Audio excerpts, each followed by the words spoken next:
Hey guys, it's MJ, and today let's talk about the death card. And no, it does not mean death. It may mean death of an era. It may mean death of a situation that has run its course. It could be that it's time to let go of something that you really hoped and wanted to succeed, but unfortunately, it just didn't have the life in it to do so. It just didn't have that power, that essence to keep going. And so this is when we see this death card, and being that it's a major arcana card, it does create a significant shift in your life. It's not like the Tower where it comes in and completely uproots you by some other force of nature. This is where you have to say, it's time to let go. This is where you begin that grieving process and the healing process and accepting the finality of something, even if it means letting go of a project that you really, really hope to succeed. So, or a relationship that you really wanted to succeed, but it just didn't have that life essence to it. It's like it's just started to become hollow and heavy. And so in that heaviness, if you hang on to it, you don't move forward, right? If you hang on to that heaviness, you're being dragged down and you're not able to move ahead and be uplifted, right? Your vibration becomes very low when you're clinging on to something for dear life when it's not giving you any nourishment in return. So here we have the death card with the Rider-Waite-Smith deck, and you can see we have this figure, the skeleton figure in a black armor. To me, that's this like there's a coldness obviously to this card, and this horse and this figure, they're just marching along. They're just trampling over people. They don't really care who's in their way, because death marches on. Death is inevitable, right? And so that's what this card is bringing to your reading, is that sense of finality, that something is coming to a close. It's inevitable, and whether you want to accept it or not, it is going to end. And the thing to do at this point is to start the acceptance process, start the grieving process so that you can heal. So on my deck, on the Crow Tarot deck, my thought was of this crow releasing itself from this body that had become almost atrophied. It's like it's just so still and lifeless and unable to do anything. It can't fly anymore. And what does a bird want to do most, right? Is fly. And so as soon as it allows its body to stay put and to accept the fact that it's dead, it can raise its wings up and then fly once again. And so we have these tail feathers here, and like the Six of Swords, these tail feathers are, signify perhaps letting go of something and feeling a bit of regret and feeling as though, hey, it would have been nice if I was able to accomplish this, or that this situation worked out differently.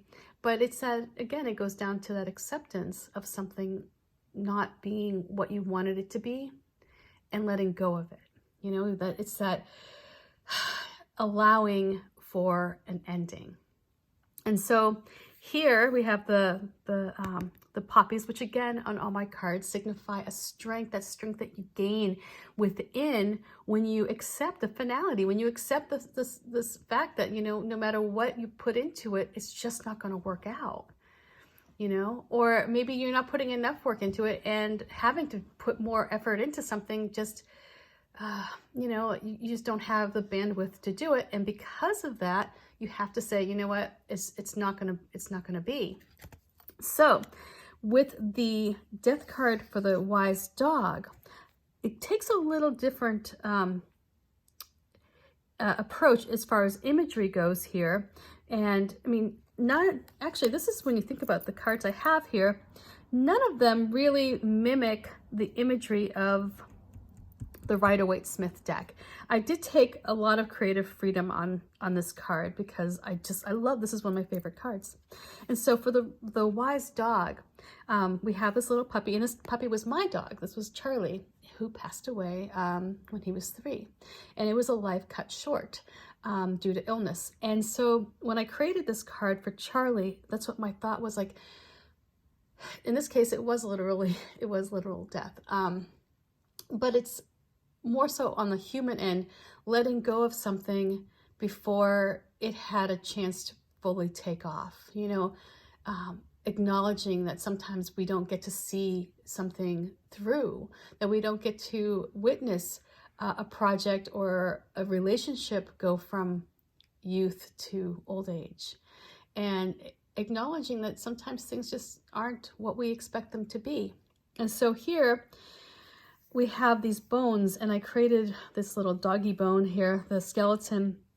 And like the cat deck, very similarly, the story is very similar in that we are, at our essence, our bones. If you take away our flesh representing our history, you know, what we do to our bodies, what we put into our bodies, the life we have lived, if you take all of that away, we are still bone. And that bone has been with us for years and years and years. It's been with us since we came into this world. It's our original essence. It's our original spirit. That's where it sits. It sits in our bones. And so those bones are beautiful. They come into this world beautiful, and they'll leave this world beautiful. And my thought with this wise dog card, and similarly here with the cat deck, is that when we let go of something, if we let go, we strip that flesh from ourselves, and we allow it to be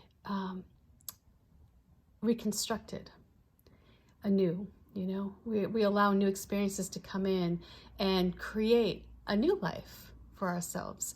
So when we look at, say, the Grimalkin deck, again, very similar in that getting down to our core essence, getting down to the bones, allowing ourselves to free ourselves from the past, the history, or a situation that, you know, we're holding on to that's like become like dead flesh, you know, like stuff that just isn't serving us anymore. We find within us our heart. And so this figure, I know I had people ask, like, what's with the lady with the red hair? Well, I recently, well, not so recently, but a while ago, I read the story of Women Who Run with the Wolves by Dr. Clarissa Pinkola Estes. And oh my God, this story, it hit me in such a way that I found it to be so beautiful, that there's a story of this woman who goes through the desert, and she gathers up the bones of animals that have passed. And they're just perfect. They're perfectly white. They've been like bleached in the sun. And she brings them back to her cave, and then she does this song. She sings over the bones, and she reconstructs these animals. She brings them back to life, and she gives them a new start, like a new beginning, with fresh flesh on their bones. And so the story of La Loba, or the wild woman, the wolf woman, it's such a wonderful story. And so I thought about that with this death card, and how would I translate that story here? And so this idea of this cat coming to the desert and dying only to find a new life for itself, and living yet again, because, you know, cats do have 9 lives. So when I see the death card in a reading, it's really, think about like what needs to change, what needs to be released, what can you send up and out so that you can move ahead, move forward. And again, just like in death, there is that, you know, the 7 stages. You know, you may be in denial about something not working out. You may be wanting that relationship to be successful more than anything, but you're not seeing the signs. And so when the death card comes up, it's like saying, hey, it's time to shake out of that denial, right? It's time to move onward and upward. It's time to let go and accept you know, things are not how you want them to be. And so this death card, you know, being a major arcana card, it is a significant moment in your life. Unlike, say, like the eight of cups, where you acknowledge that there's something that it's time to move on from, and it's like that's such a it's part of your life, but it's not going to create a major shift. This is a time where when you make an effort to release yourself from something, it's going to open the door for something so much greater.